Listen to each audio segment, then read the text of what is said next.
Salut à tous, c'est Automatisme Youtubeur, j'espère que vous allez bien, moi ça va super.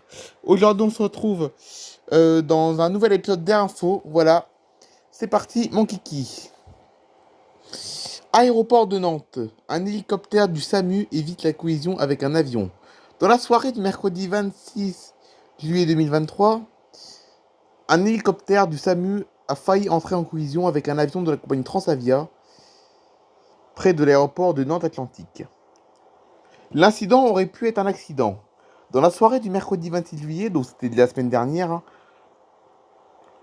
un avion, un avion Boeing 737 de la compagnie Transavia, en approche finale sur la piste 21 de l'aéroport de Nantes, a failli entrer en collision avec un hélicoptère du SAMU, qui transportait un malade en urgence médicale vers l'hélistation du CHU de Nantes.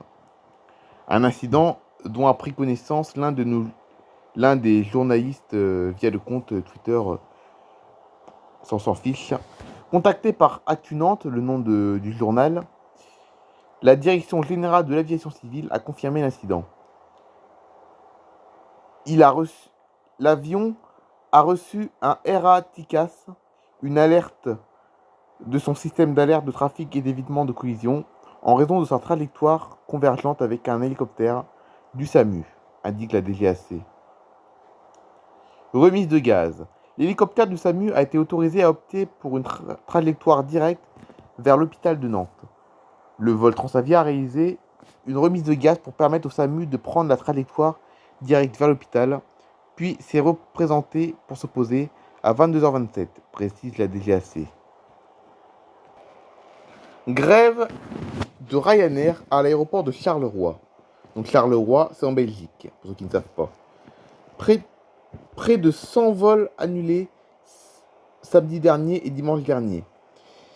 Les samedis 29 et dimanche 30 juillet dernier, un total de 96 vols au départ et à l'arrivée de l'aéroport de Charleroi a été annulé en raison d'une grève des pilotes de Ryanair. 17 000 passagers ont été affectés. Un total de 96 vols au départ et à l'arrivée de Charleroi en Belgique ont été annulés ce week-end. 50 vols samedi et 46 vols dimanche, en raison d'une grève des pilotes de Ryanair pour leurs conditions de travail. Le site de l'aéroport recense tous les vols annulés sur son site. Au total, quelques 17 000 passagers qui devaient décoller de Charleroi ou y atterrir sont affectés par le mouvement social, soit environ 28% des voyageurs initialement attendus, a précisé à l'AFP la direction de l'aéroport. Un premier week-end de grève avait déjà été observé les 15 et 16 juillet. Les horaires et les salaires. Ce week-end, le week-end dernier donc, le mouvement de grève des pilotes de la compagnie aérienne Abakou Ryanair, basée à l'aéroport de Charleroi, a bien été suivi, a indiqué samedi à l'agence Belga le secrétaire permanent du syndicat CNE, Didier Leub. Selon la Centrale nationale des employés, 3 éléments posent problème: les salaires, les horaires de travail et la demande par la direction de retirer les plaintes déposées en justice. Les pilotes de Ryanair basés en Belgique reprochent à la compagnie irlandaise de ne pas pouvoir respecter une convention collective prévoyant un certain nombre de jours de repos en échange des baisses de salaire consenties en 2020 au, mo- au mo- au moment de la crise du Covid-19. En effet, pendant la crise sanitaire, un accord sous la menace du licenciement sur une diminution de 20% du salaire avait été conclu, mais depuis, les salaires n'ont pas été réaugmentés. Un bénéfice record. La compagnie aérienne se porte pourtant très bien. Lundi, elle a même fait un état d'un bénéfice record après impôt: 663 millions d'euros sur la période d'avril à fin juin, largement au-dessus des niveaux pré-pandémie. Par ailleurs, le prix des billets pour les réservations du trimestre juin-septembre, généralement la période la plus rentable de l'année pour Ryanair, devrait augmenter en glissant annuel d'un pourcentage à 2 chiffres, a déclaré Ryanair. Aéroport de Perpignan. Gros succès pour le retour de cette destination. De retour pour un mois à Perpignan, la liaison, la liaison aérienne vers l'Algérie et Oran fait un carton, comme attendu, attirant des passagers de Montpellier, Toulouse et même de Lyon. Elle était très attendue et a fait son grand retour fin juin. La nouvelle ligne aérienne entre les Pyrénées-Orientales et l'Algérie rencontre un vif succès. L'aéroport de Perpignan propose 2 allers-retours par semaine vers Oran, donc Oran c'est une ville en Algérie, chaque mardi et jeudi. Les vols entre Perpignan et l'Algérie cartonnent. Les premiers vols fonctionnent très bien, se réjouit-on du côté de l'aéroport de Perpignan. Joint par Actu Perpignan, un nouveau journal donc, ce le jeudi 27 juillet. Un mois, jour pour jour, après l'inauguration de la nouvelle ligne vers l'Algérie, opérée par ASL Airlines, les signaux sont au vert. Nous avons un taux de remplissage très intéressant, notamment sur les vols départ jusqu'ici. En août et septembre, nous nous attendons à un pic de fréquentation sur les vols retour, poursuit l'aéroport de Perpignan. Ils viennent de loin pour prendre l'avion à Perpignan. Interrompue lors de la période de Covid-19, cette destination répondait à une forte demande. Depuis 2 ans, l'association franco-algérienne des Pyrénées-Orientales a milité pour obtenir le retour d'une liaison vers l'Algérie. Joint par Actu Perpignan, il y a quelques mois, Aïcha Azi, la présidente de l'association, estimait à 15 000 le nombre de franco-algériens présents dans le département. Mais cette destination attire aussi des passagers plus lointains. Les prix sont compétitifs à partir de 58 € sur certains vols. Nous avons croisé des passagers qui viennent de Montpellier, de Toulouse et même de Lyon pour prendre l'avion à Perpignan, confirme Alexandre Maguinel, responsable de la communication à l'aéroport de Perpignan. Seulement pour les vacances, bien qu'attractif, la liaison Perpignan-Oran n'est pour l'heure active que durant les périodes de vacances. Les derniers vols de l'été sont affichés jusqu'à la mi-septembre. Ils reprendront brièvement au mois d'octobre pour la Toussaint. Nous avons également une forte demande chez la communauté pied-noir et depuis peu une demande touristique. De plus en plus de personnes veulent découvrir l'Algérie et le Sahara algérien, nous confiait Aïcha Azi lors de la réouverture de la ligne. Pour rappel, l'aéroport de Perpignan présente une dizaine de destinations cet été. La ligne Ryanair vers le Portugal et Lisbonne n'en fait malheureusement plus partie depuis l'an passé.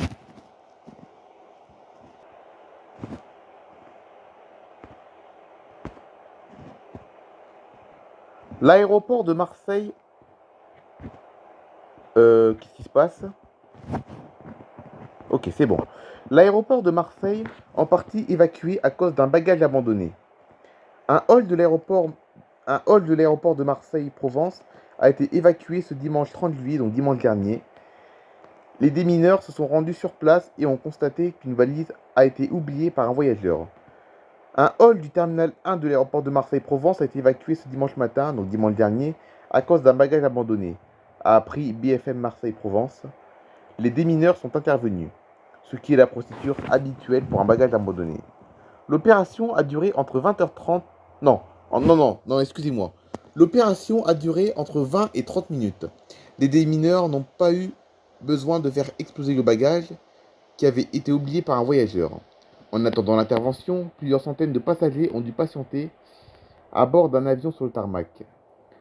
Si bagage abandonné entraîne l'intervention des autorités judiciaires et des équipes de déminage, le propriétaire de l'objet peut se voir infliger une amende forfaitaire de 178 €. Des frais de dossier à 38 € s'ajoutent également. Si cet oubli entraîne des conséquences sur le trafic ferroviaire, la peine peut être portée à 6 mois d'emprisonnement et à 3 750 € d'amende. Quel est l'aéroport qui accueille le plus de passagers en Occitanie? Voici le classement. Le site de l'Union des aéroports français vient de dévoiler les chiffres de fréquentation en 2022 dans toute la région Occitanie. Sans surprise, l'aéroport de Toulouse-Blagnac est en tête en Occitanie. La région Occitanie compte une dizaine d'aéroports. Certains sont très connus et particulièrement fréquentés, d'autres le sont moins. Selon les chiffres publiés par l'Union des aéroports français et francophones associés, sans surprise, l'aéroport de Toulouse-Blagnac occupe la première place avec plus de 7 millions de passagers qui y sont passés l'an dernier. Toulouse largement en tête.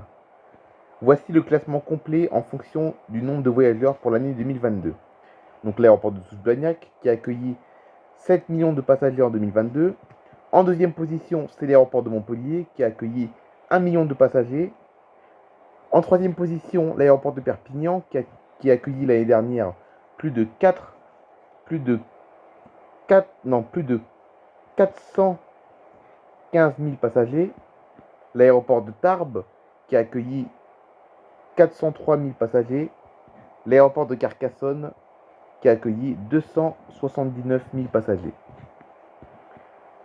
Rodez et Castres-Mazamet en bas du classement. Selon les chiffres publiés, seuls les sites de Rodez et de Castres n'atteignent pas la barre des 100 000 passagers sur l'ensemble de l'année 2022. En sixième position, l'année dernière, l'aéroport de Béziers a accueilli 219 000 passagers, l'aéroport de Nîmes 185 passagers et l'aéroport de Rodez 69 000 passagers et l'aéroport de Castres 36 000 passagers. Voilà, c'est la fin de cette vidéo. J'espère que cet épisode d'Air Info vous a plu. On se retrouve demain pour une prochaine vidéo. Allez, bye bye tout le monde. Donc demain, rendez-vous sur ma chaîne secondaire Nathalie Favry pour une nouvelle vidéo sur ma série Histoire Playmobil. Cheers to the ones that we got. Cheers to the wish you were here, but you're not. Cause the dreams bring back all the memories of everything we've been through. Toast to the ones here today. Toast to the ones that we lost on the way. Cause the dreams bring back all the memories. And the memories bring